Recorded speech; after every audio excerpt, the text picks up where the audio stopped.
Welcome to all students. हम पढ़ रहे थे क्लास 9th के साइंस का चैप्टर 6 उत्तक, जिसमें हमने जाना था कि उत्तक क्या होता है और उत्तक कितने प्रकार के होते हैं। उत्तक के हमने सभी प्रकार देखे थे, जिसमें आज हम करने वाले हैं पादप उत्तक। पादप उत्तक दो प्रकार के होते हैं। पहला विभाज्य उत्तक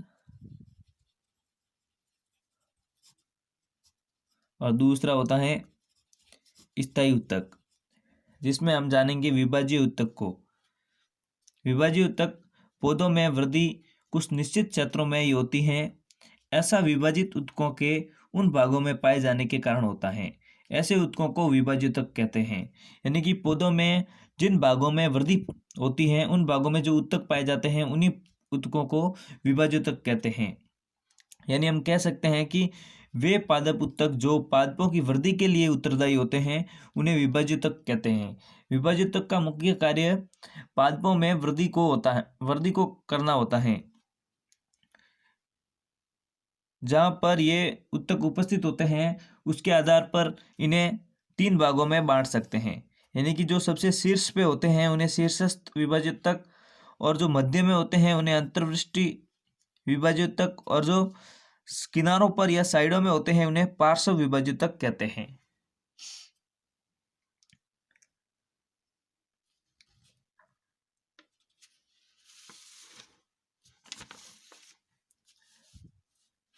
नेक्स्ट जो है वो है शीर्षस्थ विभाज्य उत्तक। शीर्षस्थ विभाज्य उत्तक जो होता है वो पौधे के जड़ों एवं तनों की वृद्धि वाले भाग में होता है, तथा ये उत्तक जड़ों एवं तनों की लंबाई में वृद्धि में सहायक होता है। जैसा कि आप इस डायग्राम में देख सकते हैं कि जो शीर्षस्थ विभाज्य उत्तक होता है वो किसी भी, जैसे ये टहनी है या जड़ है, उसके जो किनारे वाला भाग होता है यानी सबसे ऊपरी भाग होता है, उसके अंदर ये शीर्षस्थ विभाज्य उत्तक पाया जाता है। इसका मुख्य कार्य यहाँ से इसकी वृद्धि करना होता है। जबकि इसका सेकंड भाग है वो है पार्श्व विभाज्य उत्तक, जिसे कैम्बियम भी कहते हैं। ये तने की परिधि तथा मूल में वृद्धि करता है। यानी पार्श्व उत्तक जो होता है वो तने की चौड़ाई या जो तने की जो परिधि होती है और जो जड़ की परिधि होती है उसमें वृद्धि करने के लिए ये सहायक है। नेक्स्ट है अंतर्वृष्टि विभाज्य उत्तक। यह विभाज्य उत्तक पत्तियों के आधार और टहनी के परत के दोनों ओर स्थित होता है। यानी अंतर्वृष्टि जो विभाज्य उत्तक होता है वो पत्ती होती है पेड़ों की, उस पत्ती के जो किनारे वाला भाग होता है वहां पर ये अंतर्वृष्टि विभाज्य उत्तक पाया जाता है, और जो टहनी के ये कोनों वाला भाग होता है वहां पर ये विभाज्य उत्तक पाया जाता है। जो विभाज्य उत्तक होता है उसका मुख्य कार्य कोशिकाओं का विभाजन करके नई कोशिकाओं का निर्माण करना होता है। पादपों में विभाज्य उत्तक की कोशिकाएं अत्यधिक क्रियाशील होती हैं। विभाज्य उत्तक जो होता है उसकी कोशिकाएं अत्यधिक क्रियाशील होती हैं, क्योंकि इसका मुख्य कार्य ही कोशिकाओं का विभाजन करना है, यानी कोशिका इसमें क्रियाशील रहती हैं। इनके पास बहुत अधिक कोशिका द्रव्य होता है। पतली कोशिका भित्ति और स्पष्ट केंद्रक होते हैं। जो इनकी कोशिकाएं होती हैं वो एक्टिव होती है, इन्हें ऊर्जा की आवश्यकता अधिक होती है, इसके लिए इनमें कोशिका द्रव्य अधिक होता है। कोशिका की जो भित्ति होती है वो पतली होती है, ताकि इनका आकार आसानी से बदल जाए और वे नई कोशिकाओं में परिवर्तित हो जाए। और जो इनमें केंद्रक जो होता है वो स्पष्ट होता है, और इनमें रसदानियां नहीं होती हैं। हमने कोशिका वाले चैप्टर में पढ़ा था कि जो पादप कोशिकाएं होती हैं उसके अंदर रसदानियां अधिक होती हैं। क्योंकि रसदानियां अधिक होना, इसका सीधा सीधा अर्थ यह है कि जो कोशिकाएं हैं वो ज़्यादा कठोर व स्थायी हो जाती हैं, और जो विभाज्य उत्तक की जो कोशिकाएं होती हैं उसमें रसदानियां नहीं होती हैं। इससे हम कह सकते हैं कि जो विभाज्य उत्तक की कोशिकाएं होती हैं वो लसीली होती हैं, यानी वो स्थायी नहीं होती है।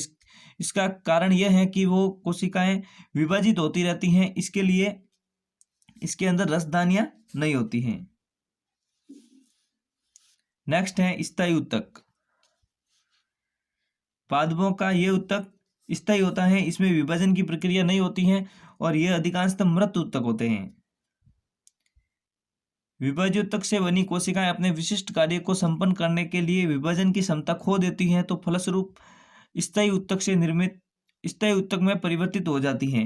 यानी जो विभाज्य उत्तक से जो नई कोशिकाएं बनती हैं वो अपने अपने अलग अलग कार्य के लिए स्थायी ऊतक में परिवर्तित हो जाती हैं। जैसे आपने कभी देखा होगा कि जो जब पेड़ छोटा पौधा होता है तो उसका तना हरा होता है और वो लसीला भी होता है, क्योंकि उस समय वो विभाज्य ऊतक से बना हुआ होता है।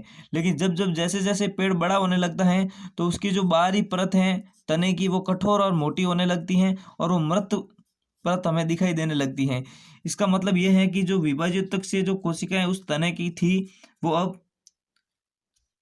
स्थायी ऊतक में परिवर्तित हो गई हैं, यानी वो अब मर्त हैं। उनकी जो कोशिकाएं मृत हैं और वो स्थायी ऊतक में परिवर्तित हो गई हैं।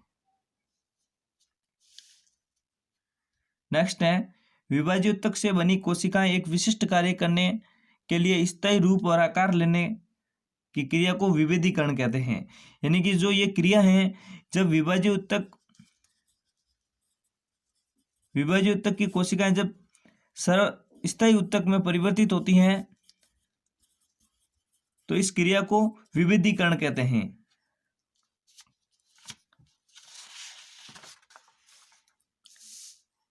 ये जो डायग्राम है वो तने का काट चित्र है।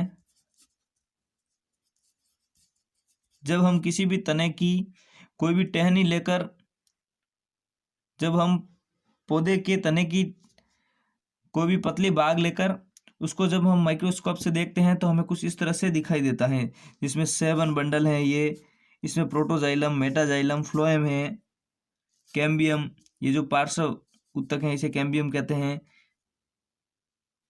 इस प्रकार से कुछ ये तने का काट चित्र होता है।